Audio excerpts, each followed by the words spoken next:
भगवते वासुदेवाय। ओम जयंती मंगला काली भद्रकाली कपालिनी दुर्गा क्षमा शिवा धात्री स्वाहा सुधा नस्तुते सर्वमंगल मांगले शिवे सर्वार्थ साधिके शरणाय त्र्यंबके गौरी नारायणी नमस्तुते।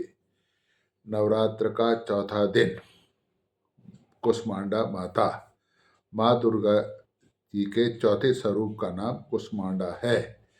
अपनी मंद हल्की हंसी द्वारा अखंड अर्थात ब्रह्मांड को उत्पन्न करने कारण इन्हें कुष्मांडा देवी के नाम से अभिहित किया गया है, जाना जाता है। जब सृष्टि का अस्तित्व नहीं था, चारों ओर अंधकार ही अंधकार परिव्यय था, तब इन्हीं देवी ने अपने इस हास्य से ब्रह्मांड की रचना की थी, यानी हल्की हंसी से ब्रह्मांड की रचना की थी। अतः यही सृष्टि की आदि स्वरूपा आदि शक्ति है। इसके पूर्व ब्रह्मांड का अस्तित्व था ही नहीं, इसलिए माता को कुष्मांडा माता कहते हैं। इसका नितांत निवास इनका निवास सूर्यमंडल के भीतर के लोक में है। सूर्य लोक में निवास कर सकने की क्षमता और शक्ति केवल इन्हीं में है। इनके शरीर की कांति और प्रभावी सूर्य के समान ही है। इनके तेज की तुलना इन्हीं से की जा सकती है। अन्य कोई भी देवी देवता इनके तेज और प्रभाव की क्षमता नहीं कर सकते। इन्हीं के तेज और प्रकाश से दसों दिशाएं प्रकाशित हो रही हैं। ब्रह्मांड की सभी वस्तुएं प्राणियों में अवस्थित तेज इन्हीं की छाया है। यानी कि जितना भी हम ब्रह्मांड में तेज देख रहे हैं, चाहे व्यक्तियों में, चाहे ग्रहों में हो, चाहे कहीं भी हो, वो माता के आशीर्वाद से ही है, इनकी छाया है।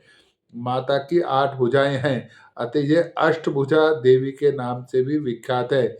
इनके 7 हाथों में क्रमशः, हाथों में क्या क्या है ये बता रहा हूँ, कमंडल, धनुष, बाण, कमल पुष्प, अमृत पूर्ण कलश, चक्र तथा गदा।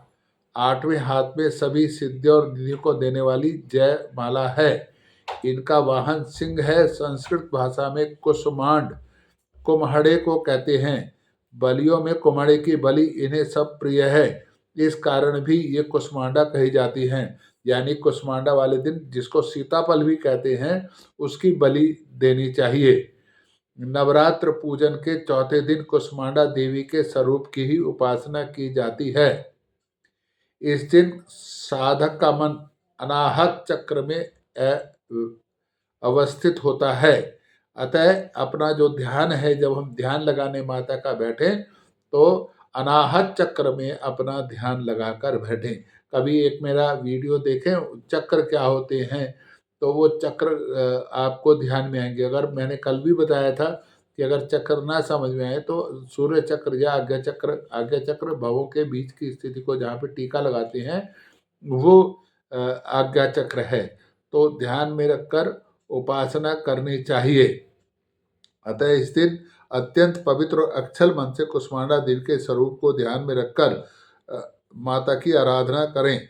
माँ कुष्मांडा को उपासना से भक्तों के समस्त रोग शोक विनष्ट हो जाते हैं, यानी कि खत्म हो जाते हैं। उनकी भक्ति से आयु, यश, बल और आरोग्य की वृद्धि होती है। माँ कुष्मांडा अत्यंत सेवा और भक्ति से प्रसन्न होने वाली है। आज अगर मंदिर के में सफाई करें, मंदिर की जाकर के जोत जलाएं, वहाँ पर कुछ गरीबों का, दीनों की सेवा करें, दान करें, तो माता प्रसन्न होती है। यदि मनुष्य सच्चे हृदय से इनके शरणागत बन जाए तो फिर इससे उसे अत्यंत सुगमता से परम पद की प्राप्ति हो जाती है। माता की सेवा करने से, ये माता जो सूर्य के लोक में निवास करती है, वो माता का अगर किसी को अपना तेज प्राप्त करना है तो आज के दिन कुष्मांडा माता की आराधना करे और सीताफल की, कद्दू जिसको कहते हैं, उसकी बलि चढ़ाए। हमें चाहिए कि शास्त्र पुराणों में वर्णित विधि विधान के अनुसार माँ दुर्गा की उपासना और भक्ति के मार्ग पर अग्रसर हों। मन लगाकर पूजा करें। माता के भक्ति मार्ग पर कुछ ही कदम आगे बढ़ने पर भक्त साधक को उसकी कृपा का सूक्ष्म अनुभव होने लगता है। जब हम धीरे धीरे पूजा करते हैं तो हमें एहसास होने लगता है कि माता हमारे समीप ही है, हमारे पास ही है और एक सुंदर सा एहसास होता है। दुख दूर होने लगता है और सुख आने लगता है, एक निशानी है, मन प्रसन्न होता है। अगर मान लो भक्ति में हम माँ के पास हैं, पूजा कर रहे हैं और एक मन में प्रसन्नता हो जाए और तो समझो कि हमारी उपासना भी कामयाब हो रही है और हम खुश भी हो रहे हैं। माँ की उपासना मनुष्य को सहज भाव से भवसागर से पार उतारने की सर्वाधिक सुगम और श्रेयकर मार्ग है। माँ कुष्मांडा की उपासना मनुष्य को आदियों व्याधियों से सर्वदा युक्त करके उसे सुख समृद्धि, जैसा मैंने बताया, उन्नति की ओर ले जाने वाला है। अतः अपने लौकिक परलौकिक उन्नति चाहने वालों को कुष्मांडा माता की सदैव पूजा करते रहना चाहिए। आज चौथे दिन में कुष्मांडा माता की पूजा करें तो आप देखेंगे कि आपका तेज में वृद्धि हो रही है, प्रभाव में वृद्धि हो रही है। जो लोग राजनीति में जाना चाहते हैं उनको कम से कम कुष्मांडा माता की पूजा और स्तोत्र का पाठ करना चाहिए। बोल दुर्गा माई की जय। ओम जयंती मंगला काली भद्रकाली कपालिनी दुर्गा क्षमा शिवा दात्री स्वाहा सुधा स्तुते सर्व मंगल मांगले शिवे सर्वा साधिके शरणाय त्र्यंबके गौरी नारायणी नमस्तुते।